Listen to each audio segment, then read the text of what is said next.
I'm sorry for calling you at such a time. That's okay, but what's going on? Actually, the doctor said he needs to talk to you alone. Doctor, what is it? It's about your father. It might involve your family. What? I was visiting my father, who was hospitalized due to diabetes, along with my mother and brother's family. However, I was the only one called by the doctor. As I listened to the doctor, I trembled with shock at the overwhelming information he shared. If you have any evidence to support what I'm telling you, I recommend contacting the police. If necessary, I will also testify. I'll help too. Do you have any evidence? Evidence? I can't think of anything. Then try to find something. Easier said than done. Unable to think of any way to handle what the doctor had told me, I slowly returned to my father's hospital room. Dad. Actually, just now. If that's the case. After I confided in my father about what the doctor had said, we found a solution.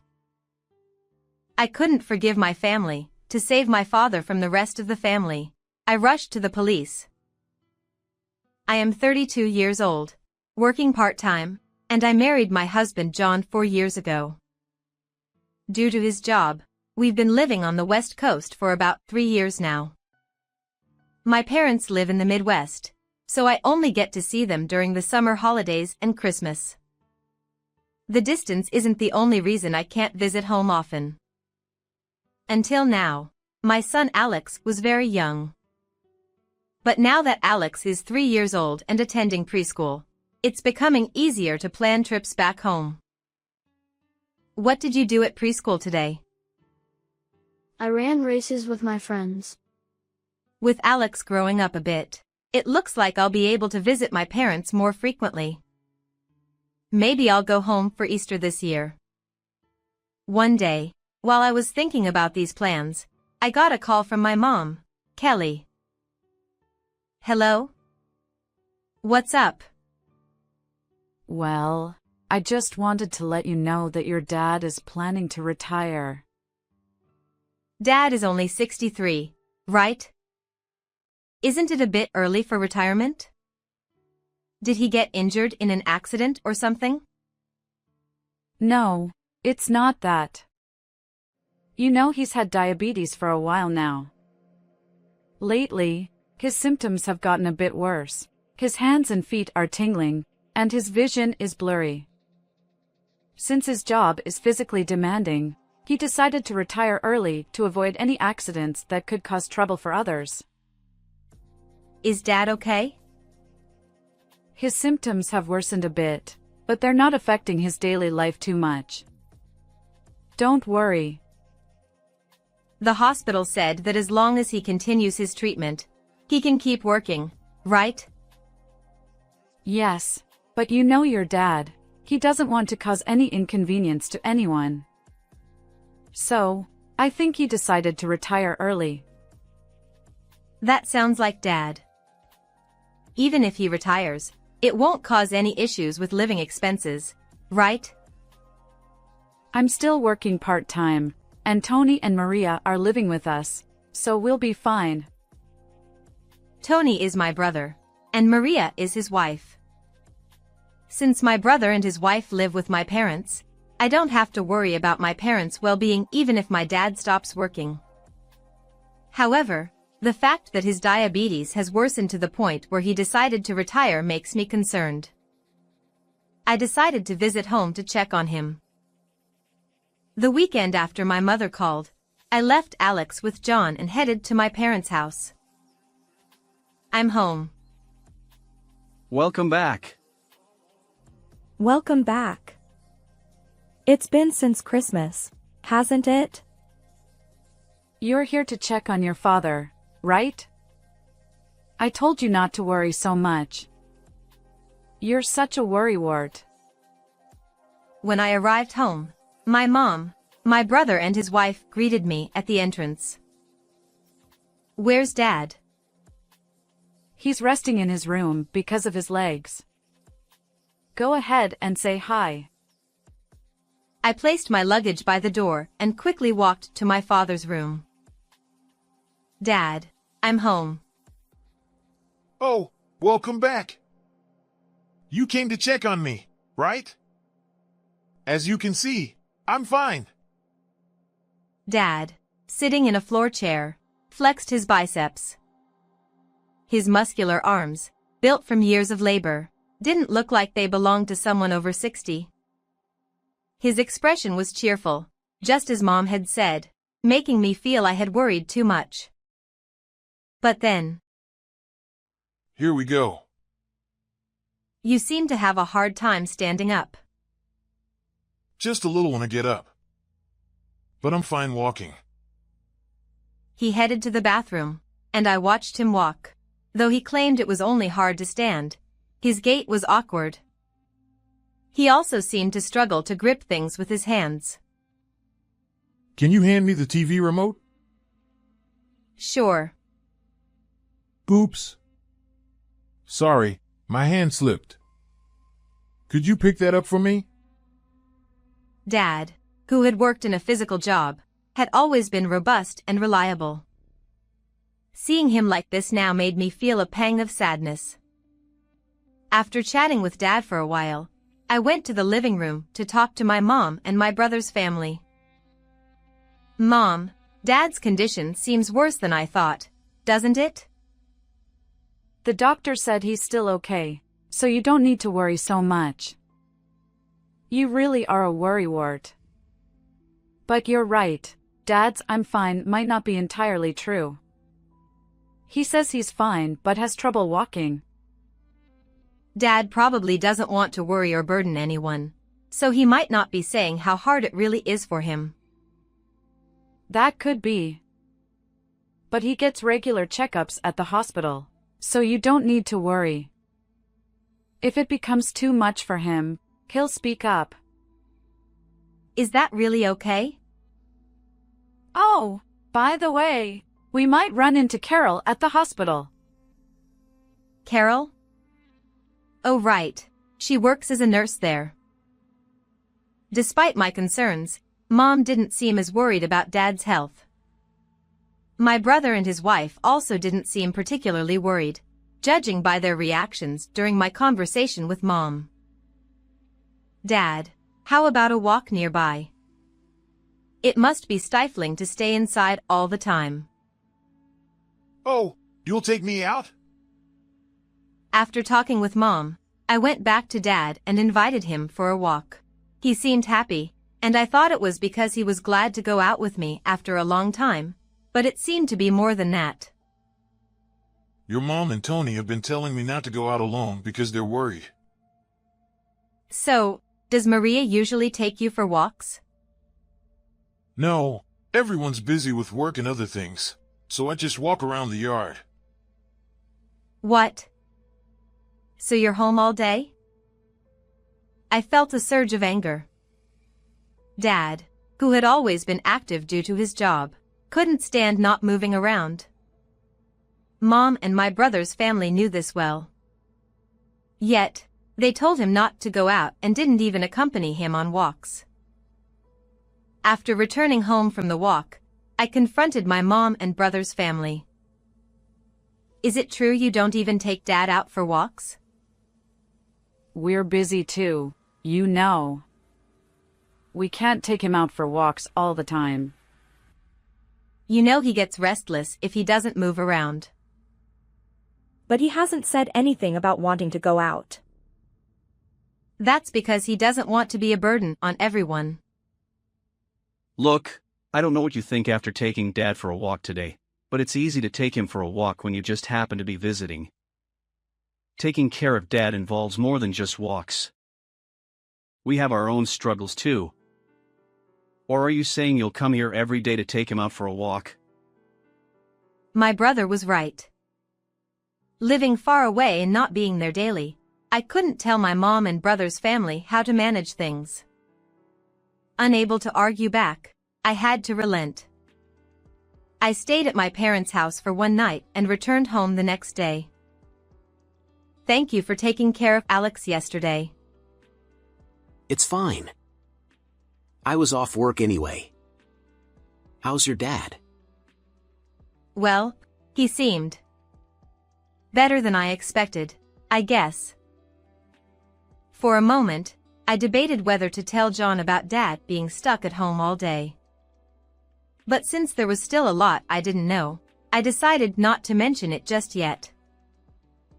That night, I remembered my conversation with my mom about Carol, a friend who works at the hospital. I decided to send her a message after a long time. Hey, it's been a while. I heard from my mom that you work at the hospital where my dad goes. I visited home yesterday, and it made me think of you, so I decided to reach out. Carol replied almost immediately. Long time no see. I've been thinking about messaging you for a while. Why? Since I replied quickly, our conversation continued in real time. I've been worried that your mom and the others might be planning something scary. Did something happen?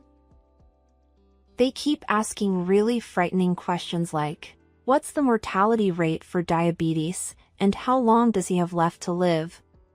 They ask all kinds of other questions too. That sounds like they're just concerned about Dad. The words could be taken that way, but it's more about their expressions and the atmosphere when they ask. It feels off, unsettling. I was worried that you might share their intentions, so I hesitated to reach out.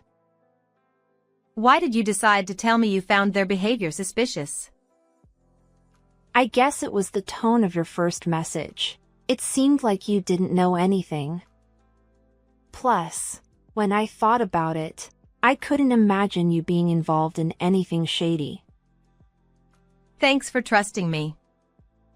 I also felt something was off with my mom and brother's family. But it's hard to accuse them based on a feeling. True, but I'll let you know if I find out anything. Keep me posted if you learn anything too. It seemed I wasn't the only one who found my mom and brother's family's behavior odd. We agreed to keep each other informed about any new developments.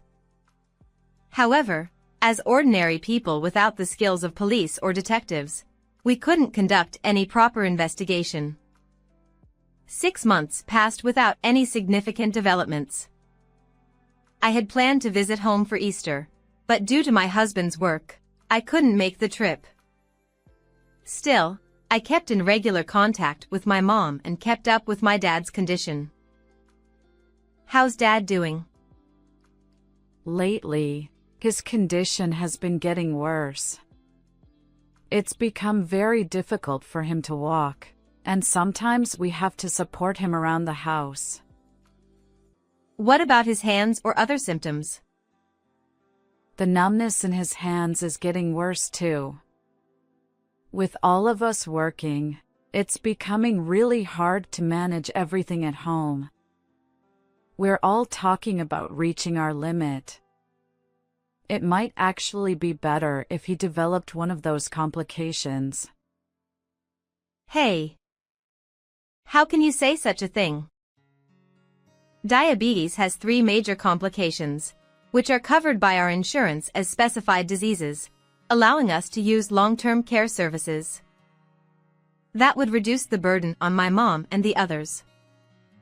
Still, wishing for complications just to ease their burden was terrifying. I could now understand the unsettling atmosphere Carol had mentioned. Sometime later, I received a call from my mom. Hello, try to stay calm. Your dad might need to have his leg amputated. What? His leg? It's not uncommon for diabetics to lose a limb. I knew my dad had symptoms in his leg, so I had thought it might happen someday. But to have my fears become reality was shocking. I'm coming home. It's not definite yet. Besides, you'll be coming home soon for summer vacation, right? But you're such a worrywart. He'll be fine. Is worrying about the possibility of an amputation really just being a worrywart? What does she mean by fine? And why did her voice sound brighter than before when we talked about this? The unease I felt towards my mom was now turning into distrust. As usual, my home visit ended up being during the summer vacation. With so many concerns about my dad's diabetes and the conversation I had with my friend, I decided to leave my child with my husband and go alone this time. I'm home. Welcome back. Welcome back. It's been since you last came to check on Dad, hasn't it? You came to see your dad, right? Do you want to go to the hospital right away or rest for a bit first? I want to go to the hospital right away. Dad's condition had worsened, and he had been hospitalized recently. As my mom, brother, his wife, and I headed to the hospital to see my dad, I couldn't help but notice that their expressions were bright. Aren't they worried about Dad? Oh, everyone's here. Dad. Are you okay? I'm fine, as you can see. Dad lay on the bed and flexed his arm muscles. His expression was cheerful, and he seemed more energetic than I had anticipated. However, his arm muscles were noticeably smaller than before. They might need to amputate your leg, right? How's your leg feeling? It's not that bad. They're exaggerating about cutting off my leg, aren't they? I'll probably be fine. Besides, if they do cut it, I won't have to worry about athlete's feet anymore, so it might not be all bad. Ah. Everyone laughed at Dad's joke, but I couldn't bring myself to laugh sincerely. Dad probably wasn't entirely serious either. As we continued chatting as a family for a while, a message came to my phone. I casually checked it. It was from Carol. Curious about the message, I discreetly stepped back and checked behind my mom and brother. Come out secretly from your family. Waiting in the lobby. The message clearly indicated that Carol had something important to tell me. I'll just quickly use the restroom. I lied and stepped out alone from the hospital room, heading towards the lobby where Carol was waiting. I went to the lobby where Carol was waiting with a man. Sorry for calling you out like this, especially at a time like this. It's okay, but what's going on? Actually, the doctor has something to discuss with you privately. The man with Carol was the doctor in charge of my father. Doctor, what is it? It's about your father. There's a possibility that your family, specifically your mother, brother and his wife, might be responsible for worsening your father's condition, his legs. What? What do you mean? Oh, I apologize. It was rude of me to jump to culprit with your family. I'm sorry. This is purely speculative, so I wanted to discuss it with you as an extension of our conversation earlier. I believe there might be something your family did that contributed to the deterioration of your father's legs, perhaps intentionally. Normally, doctors shouldn't delve into family matters like this, but after hearing from Carol, I felt it was best to inform you. But surely, would my family really do something like that? If you have any evidence to support what I'm saying, I would recommend contacting the police. If needed, I can testify as well. I'll help too. Do you have any evidence? Evidence. I can't think of anything. Then let's find something. The doctor has noted down reasons and potential evidence suggesting your father's condition was deliberately worsened. I've summarized them in notes. Take these. Even if you say that. I never imagined something like this would happen all of a sudden. The doctor's revelation shook me to the core. Could it be true that my family had deliberately worsened my father's condition to the point where amputation might be necessary? I was confused and overwhelmed. However, if this was true, I couldn't leave my father in such a situation. Determined, I decided to return to the hospital room. Oh, you took a while. Yeah, I got a bit lost finding the restroom. Should we head back soon? Yes, we shouldn't overstay. It might strain my father-in-law. I wanted to stay a bit longer since I came all this way. Dad, is that okay? Yeah, I'm fine with that. Okay then. I'll grab a quick dinner outside and take a taxi home. Don't worry about me. All right. Take care of your dad for us. My mother, brother and his wife left the hospital room, leaving just my father and me. After a few seconds of silence, I decided to tell my father about what the doctor had said. Dad. Please listen carefully. The doctor suggested that Mom, Tony and Maria might have intentionally caused your leg condition to worsen. I had a feeling. You knew? Sort of. Why didn't you say anything? I'm the one causing trouble. That's not true at all. We're family, Dad. When someone is in trouble, you rely on and support each other. They're wrong. If Mom and the others aren't supporting you, then I will. You? Carol gave me some notes. Let's go over them together. The notes contained various details, but to expose my family's wrongdoing, I needed concrete evidence.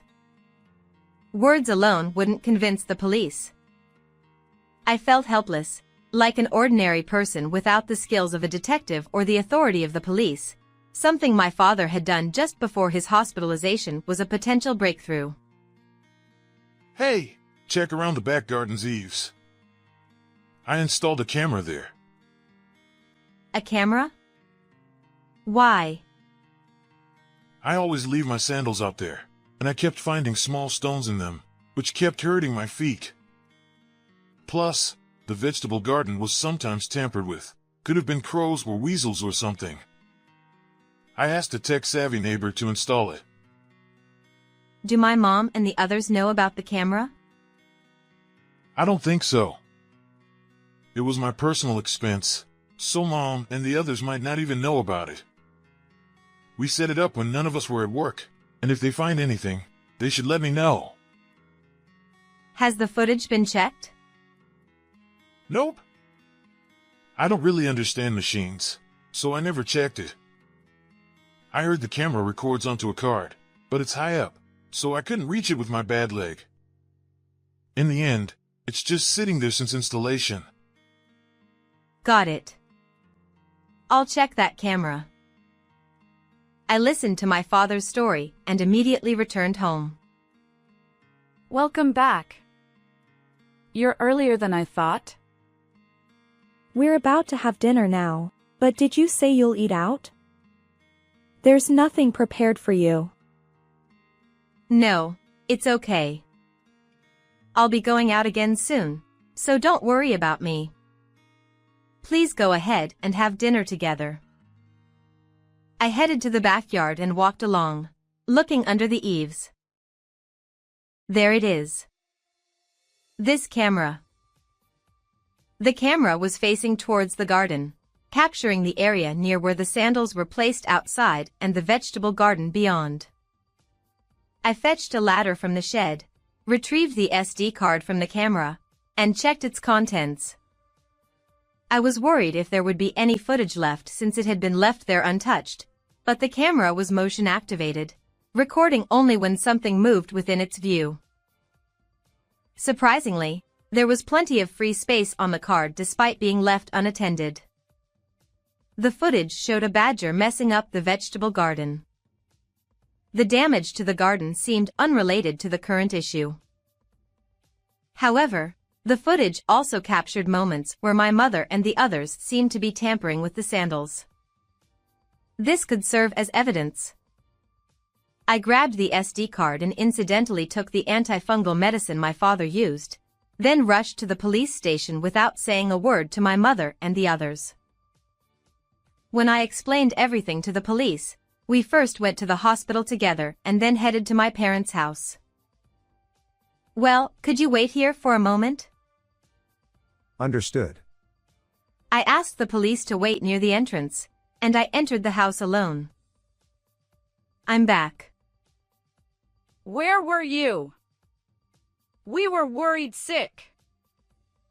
Yeah, if you were going to be late, you should have at least called. I didn't get any reply to my texts, so we started worrying that something happened to you. "I'm sorry. I had something to take care of and then went back to the hospital." Well, I'm just glad you're back safely. Anyway, come inside. Wait. Since all three of you are here, please listen to me. What is it? Anticipating the impending confrontation, I took a deep breath to steady myself. It was you, Mom, and you guys, who caused Dad's feet to deteriorate like that. What's gotten into you? Why are you saying such nonsense all of a sudden? Why would we do something like that? Then, can you look at this? I showed them the screen of my phone. On the screen was a screenshot from the camera footage showing Mom putting pebbles into the sandals. There are also images of Maria and Tony doing the same thing. There was a camera? I didn't notice it. But what does this prove? Dad told me about it. There were pebbles in the sandals, causing him frequent injuries. It wasn't just the pebbles. Dad mentioned that his foot was hurt several times by dropping something. And this. I took out Dad's shoes from the shoebox by the entrance. These are clearly smaller than Dad's foot size, right? Also, this antifungal medicine Dad used, is this really antifungal medicine? It has a light minty smell. Did you swap the contents? What are you trying to say? Everything I just mentioned goes against proper foot care for diabetes patients, right? So what? Are you accusing us of deliberately worsening Dad's condition? Stop making baseless accusations. It's not baseless. Remember when Carol told you about the mortality rate of diabetes patients with amputations within 5 years? And you suddenly asked about foot care methods? Despite knowing the correct way to care for his feet, why did you do the opposite? The doctor also mentioned suspicious injuries increasing on Dad's foot and how his condition was deteriorating. Looks like you have enough evidence and testimonies. Yes, we wanted your father's foot to get worse quickly, she said with a laugh. Realizing I was certain they were responsible for my father's deteriorating condition, my mother seemed to become defiant. Seeing her attitude, my brother and his wife also began to act defiant. We're fine as long as he dies soon and leaves us the money. Exactly. It's easier for us if we don't have to take care of him. and if he starts to lose his mind, it'll be even more troublesome. So, if he loses a leg, it might be easier to dump him in a facility, right? I hadn't thought I could say anything to them because I didn't live with Dad. However, this was too much. I struggled to contain my rising anger. But this was not my job from here on out. You can come in now. Huh? Why are the police here? We've heard everything. We'd like you to come with us for further questioning. All that conversation earlier was just a joke. Maria attempted to make excuses, but it was futile. The three of them were taken away by the police. With this, it seemed like I would finally be able to save Dad. Later on, Mom and the others were arrested for assault. However, they were not prosecuted because the causal link between their actions and Dad's deteriorating condition, which hadn't yet resulted in amputation, couldn't be established. For me, though, it wasn't crucial that they were found guilty. The fact remained that they had harmed Dad and were arrested for it. Now, I could smoothly take Dad into my care. Before being taken by the police, Mom had already discussed what would happen to Dad's money after he passed away. Had things not unfolded as they did, and had I simply asked to take care of him, they might have accused me of just wanting to keep Dad's money to myself. These were people who had considered taking Dad's life for money, so things could have spiraled into a messy and tumultuous situation. Fortunately, Dad avoided amputation and decided to live with us after discussing it with my husband. He still thinks he might be a burden if he stays home all the time, so he uses day services. Despite us repeatedly saying it's not a bother, Dad himself insisted on using day services to avoid inconveniencing others. It's his decision, and it's very much like Dad to make it himself, so we let him do as he pleases. Alex seems happy to live with Grandpa, and he's always sticking close to him. Seeing Dad and Alex interacting happily, I truly feel relieved that I was able to rescue them from Mom and the others. How did you find this story? If you enjoyed it, please consider subscribing to the channel. Until next time.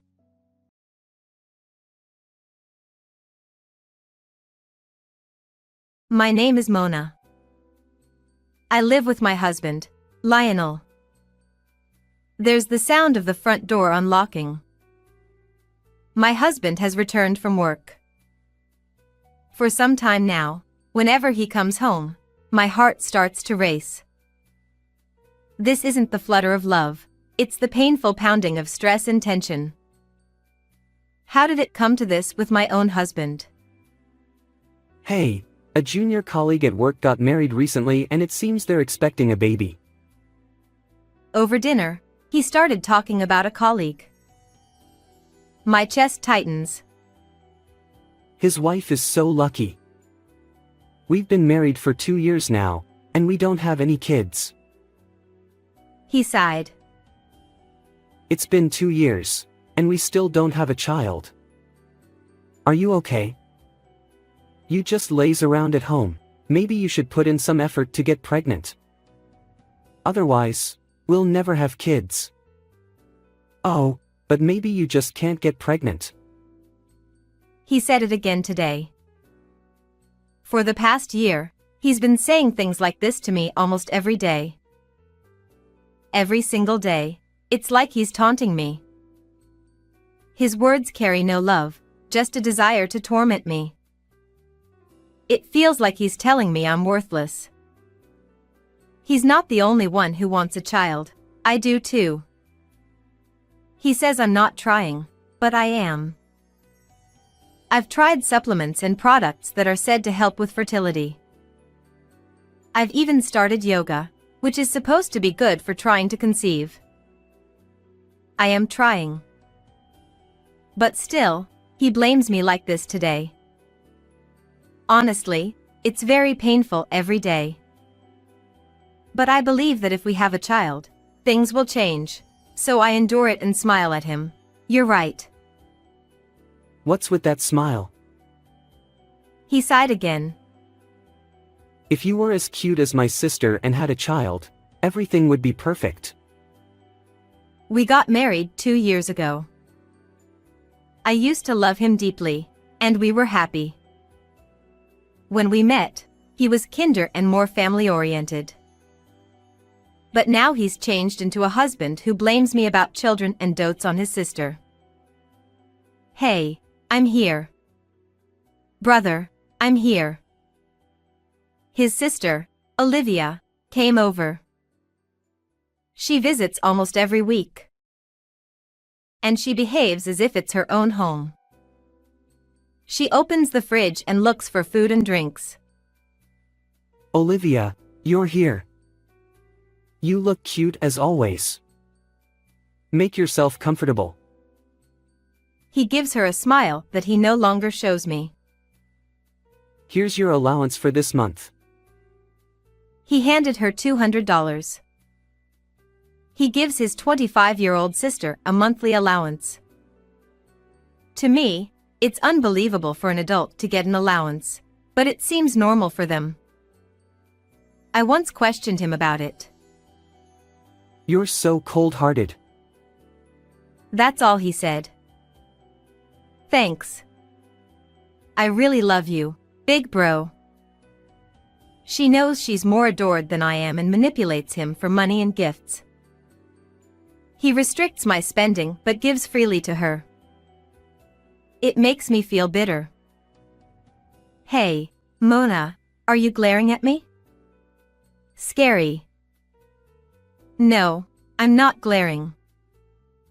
She saw me deny it in a panic and smirked as she hid behind Lionel. Are you jealous of Olivia's cuteness? No wonder you can't have children. Yeah, with that attitude, no one will love you. Just kidding. My fiancé, Omar, loves me so much. He's going to propose to me this year. The two of them baselessly blame me. Even just hearing it from my husband every day is painful. And now they team up against me weekly. There's no one on my side. It's just a painful time. I want to argue back, but I know it'll only get worse, so I say nothing. But I was exhausted, so I decided to consult my in-laws who were visiting soon. I wanted to talk about the children and hoped they'd say something to him.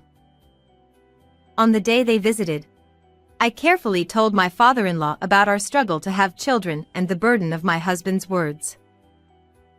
Luckily, my husband was out until the evening. My in-laws listened empathetically. I'm home. When he returned, they talked to him about what I'd said. There's no need to rush about children. Mona seems really stressed. Marriage is long, you know? They gently advised him. He listened quietly without arguing. After they finished, he spoke kindly. I didn't realize I was burdening you, Mona. I'm sorry. I wasn't understanding enough. Let's work together. He smiled warmly at me. You don't need to worry anymore, Dad, Mom. I'll be more considerate of Mona. Hearing this, my in-laws looked relieved. I felt relieved, thinking he finally understood. After they left. Thank you for earlier. I'm happy. You know, there are many couples who don't have children in their second year of marriage. Some people even go to fertility clinics. Shall we go together? Thinking he understood, I suggested visiting a clinic. He banged on the table. Startled, I looked at him, and he was glaring at me. What were you thinking, telling Dad and Mom about our child problems? Aren't you ashamed? I was speechless. A clinic? No way. If we were normal, we'd conceive naturally. There's no need for a clinic. I realized he hadn't understood at all. He just acted considerate in front of his parents to avoid trouble. I felt so sad. Ah, I failed in this marriage. Why did I marry someone like you? He said, retreating to the bedroom. I was emotionally wrecked and tears flowed from my eyes. One day, while cleaning, I noticed something. The piano was gone. The piano in the living room was missing. My grandmother bought it for me when I was in elementary school, and it's my treasure. I've always cherished it and brought it to this house as part of my dowry. Despite everything Lionel and Olivia said, the piano comforted me, making me feel protected by my grandmother. It was that precious to me, and now it was gone. I searched desperately but couldn't find it. In Lionel's room, I found 2 bank books on the desk. One was Lionel's, and the other was the one we used to save for our future child. Why are they here? I thought as I opened them. To my disbelief, the money was gone. From Lionel's account, $7,700 in bonuses was withdrawn, and from the future child savings, $6,900 was taken out. Both the money and the piano had disappeared. When he got home, I asked about the bonus, the savings, and the piano. He smirked. I gave it to my sister as a birth gift. It's my money, so no complaints. I was furious hearing those unbelievable words. Your bonus might be yours, but why give my piano and the child's savings too? I can't believe it. I was deeply saddened. He knew how important that piano was to me. But he gave it away. Even the savings we had for our future child were important, and he gave them away. His actions left me devastated. My cute sister is having a baby. It's only natural, right? He continued. I've given up expecting anything from you. You can't have children anyway. The next day, Olivia came over. And, as usual, she teamed up with him to blame me. I really regret this marriage. Should we divorce? He said it as if joking. I knew he enjoyed seeing my reaction, using it to torment me. At that moment, I didn't care anymore. Why should I endure this for such people? This isn't happiness. Feeling liberated, I grabbed the divorce papers from the drawer, which I had received a while ago, and handed them to him. Let's get divorced then. Sign it now. He was surprised. What are you saying? You're not serious. I'm not signing this. It's annoying. I insisted he sign the papers. Ugh, annoying. Well, I'll sign it just to humor you. You don't have the guts to go through with it anyway. Annoying. I packed my things, took the signed divorce papers, and headed to the municipal office to submit them immediately. Tears streamed down my face as I did. I felt a weight lift off my shoulders. Watching the tears fall into my hands, I realized I've been through so much pain. I headed straight to my in-laws' house. When they saw my swollen, tear-stained face, they hugged me and welcomed me inside. I told them everything, sparing no details, which I had previously sugarcoated. I then took out my phone and played the recordings I had made. The voices of my ex-husband and his sister blaming me filled the room. My in-laws, upon hearing everything, were too shocked to speak. They hugged me tightly with tears in their eyes. I'm sorry, Mona. I'm so sorry. You must have been through so much. Mona, we're truly sorry. We'll protect you now, so you can feel safe. I also called my own parents to tell them about the divorce and the hardships I'd been enduring. My in-laws apologized for their son and daughter's actions, and everyone became my allies.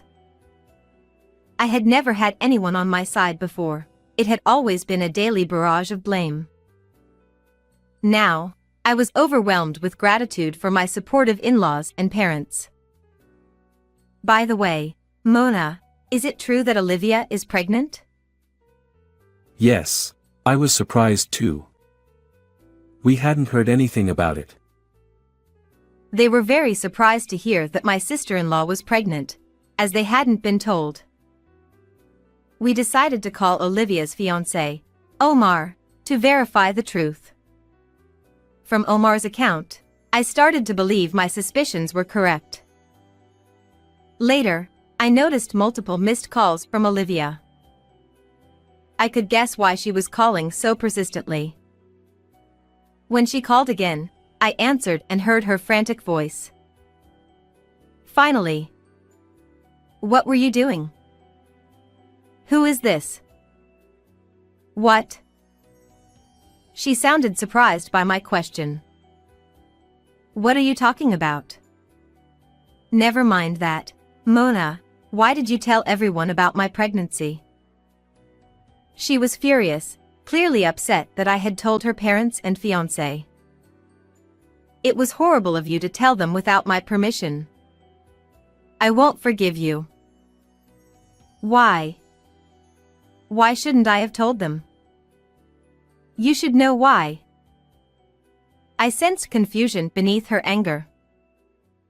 I don't understand. Your brother's sister is pregnant. I wanted to share the joy with the family, so I told your parents and your fiancé, Omar. Though, I was surprised none of them knew. Why hadn't you told them? I continued, despite her angry tone. I thought you'd be the first to tell everyone if you were pregnant. Why didn't you? It's not that simple. People have their reasons. Oh, because your lie would be exposed? What? I had long suspected whether she was truly pregnant. Her behavior didn't match that of a pregnant woman, drinking alcohol, eating raw foods, and even smoking. My suspicions were confirmed when we spoke to her fiancé with my in-laws.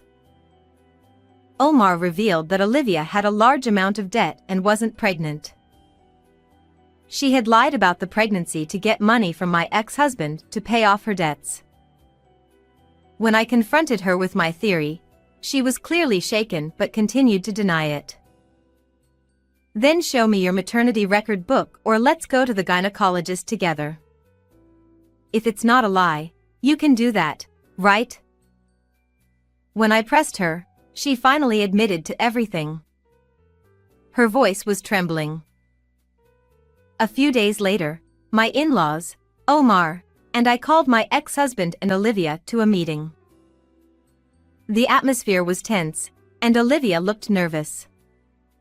My ex-husband hung his head. When we told him about Olivia's lies, he was shocked. Lies? Tell me it's not true. He turned pale, devastated to learn his beloved sister had deceived him. Olivia, unable to look at anyone, stared at the floor. Omar then spoke. Olivia, I won't marry you. I heard everything you did to Mona.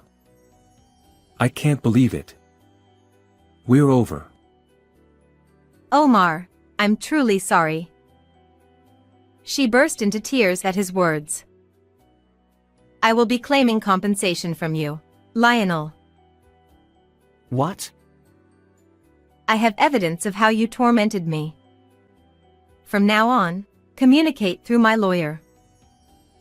No. Mona. Please, give me another chance. I love you. He pleaded, sobbing at my feet. I have no intention of being with you again. You have no idea the pain and suffering you caused me. I can't be with you anymore." As I said this, he broke down even more. Mona, Omar, we're truly sorry. We want to apologize too. Our children have hurt so many people. We're deeply sorry. Olivia, Lionel, listen carefully. Don't come back to this house. We'll take responsibility for the damage you've caused, but we won't help you financially. You must pay your own way. We won't see you again. He spoke to them calmly but sternly. Afterwards, Olivia, now dumped, struggled to repay the money she owed me by working multiple part-time jobs. She had always relied on her fiancé's and my ex-husband's money and had never worked seriously before. Lionel, unable to focus on his job, got fired. With no savings and a $25,000 compensation debt, he led a tough life, moving into a rundown apartment and juggling multiple part-time jobs. Despite everything, I soon met a wonderful man and remarried after my divorce. We were blessed with a child and now live happily as a family of 3. One holiday, my new husband, our child, and I were heading to an amusement park when we ran into my ex-husband. Mona? The encounter was so unexpected that it shocked me. He looked worn out and haggard, so I didn't recognize him at first. A child? You look happy. He didn't know about my remarriage or the birth of my child and looked visibly shaken. Yes, I'm very happy. I have a wonderful child and a loving husband. I felt a sense of comfort and happiness as my daughter squeezed my hand and my husband stood behind me, supporting me. I smiled at my ex-husband. Goodbye. I'm glad to see your beautiful smile. I'm sorry for everything. Goodbye. At one point, he had stopped complimenting my smile. I couldn't show him a genuine smile back then because of the pain I was going through. But today, he complimented my smile again, seemingly happy for my current happiness, which made me feel glad. My husband and daughter looked at me kindly. Now, I can say from the bottom of my heart, I am happy. How did you like today's story? Please subscribe to the channel. See you in the next video.